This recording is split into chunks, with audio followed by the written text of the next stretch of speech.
Hello again, ladies and gentlemen. I'm Joe Hindy, the Android Authority App Guy, and welcome to the 149th edition of Android Apps Weekly. We did this show a little bit differently this week because there is a ton of Pokemon Go news, and I know a lot of you don't want to hear it. So we have included a timestamp in the video description below where you can click it and skip all of the Pokemon Go content and listen to the rest of the releases and the headlines from the last week.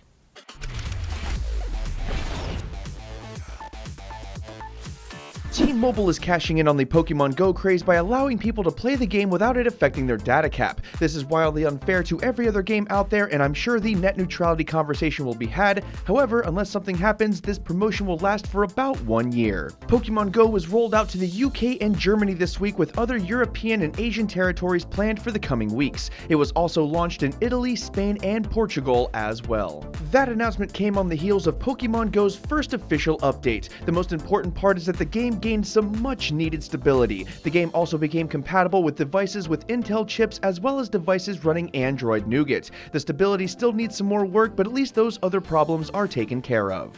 One of the bigger announcements for Pokemon Go was that it surpassed Candy Crush Saga as the most popular mobile game in United States history. It reached 21 million active players, which soundly beats the 20 million active users that Candy Crush Saga achieved. This came just days after it passed Tinder in active users, and word is that it passed Twitter as well. It was also announced that Pokemon Go players would eventually get the ability to trade their Pokemon to other trainers. Along with that, they will allow sponsored locations of Pokestops where businesses can buy a Pokestop and put it in their business. You can take that as either good news or bad news, and that's perfectly fine. The CEO of Niantic stated that these updates would be rolling out soon. Now for something a little bit different, this week Pokemon Go topped pornography as the hottest search term in all of the internet. On top of that, Pokemon porn searches on Pornhub are up 136% since the game's launch. I'm not overly proud to be a human being after that second statistic, but hey, whatever floats their boat, right? Of course, Pokemon Go hasn't been without a little controversy. In its first week, the game accidentally led a woman to a dead body floating in the river. There have also been reports of traffic accidents, traffic and pedestrian accidents,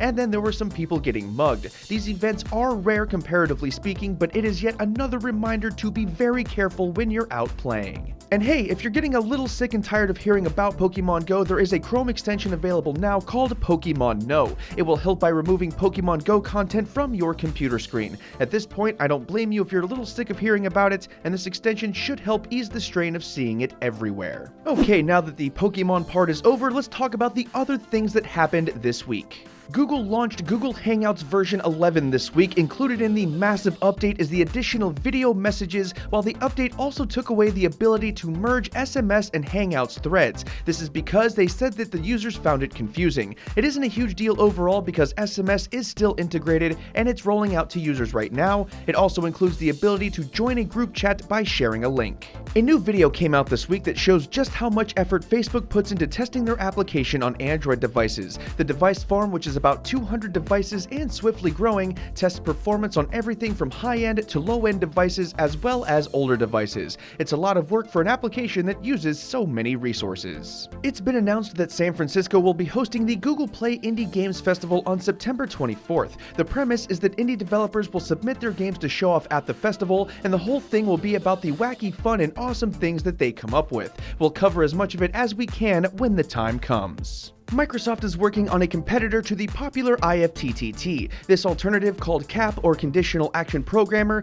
functions in much the same way that IFTTT does, except it allows you to start functionality by using a voice command. This would seemingly let you program your own voice assistant that does the things that you want it to do. It's not available just yet, but if it's half as cool as it sounds, it's going to be a lot of fun to use. For even more Android apps and games news, releases, and updates, don't forget to check out this week's newsletter, which is linked in the video description below. If you want to sign up for it and have it sent to your email every Sunday, we'll have that form for you on the written companion, which is also linked in the video description below. Also, don't forget to check out our official application for even faster news updates. Alright folks, let's take a look at the apps and games that made a big splash this last week. As usual, if you want to check out any of these apps or games for yourself, you can find those links in the video description below.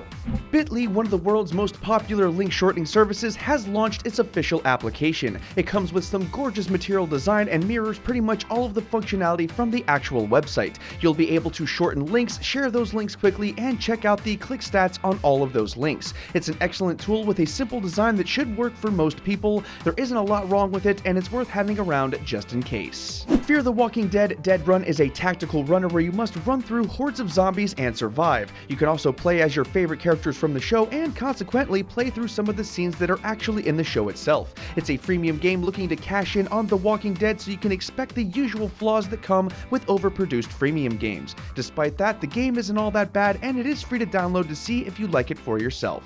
Parcel Track isn't necessarily brand new, but it's actually really handy. The idea is that it lets you input all of your tracking numbers from shipped packages in one single spot. It will then give you updates and alert you when the delivery status is updated. It supports most known carriers including UPS, USPS, DHL, DHL Express, and FedEx, among others. You can get additional features if you go premium, but the free version is pretty good. It's a must-try if you get or ship packages frequently. Card Wars Kingdom is the latest game out of Cartoon Network. It's based around the characters of Adventure Time, and the game is a pretty standard card collecting experience. You'll collect various characters, battle them, and upgrade them to unlock better stats and abilities. There is an online component as well where you can battle with other players, share your creatures to other players, and borrow helpers from allies. At its core, it's not too different from other card collectors, and that includes the freemium aspect, but it's goofy and fun to play. Discogs is a unique application that is perfect for all of you record collectors out there. The idea is that you put your existing record collection into the application, and then it helps you find and purchase albums that you don't currently have. Along with physical music discovery and purchasing, the application will also provide an estimated value for your entire collection if you want. Record collecting is niche, but virtually all collectors should definitely try this one out. It also features material design and no price tag to download. And that about does it for this one, folks. If you want to watch more, we'll have Josh's unboxing of the Moto Z linked up there on the screen and in the video description below. Don't forget to sign up for that newsletter and keep it tuned to Android Authority because we are your source for all things Android. Thanks again for watching, everybody, and have a wonderful day.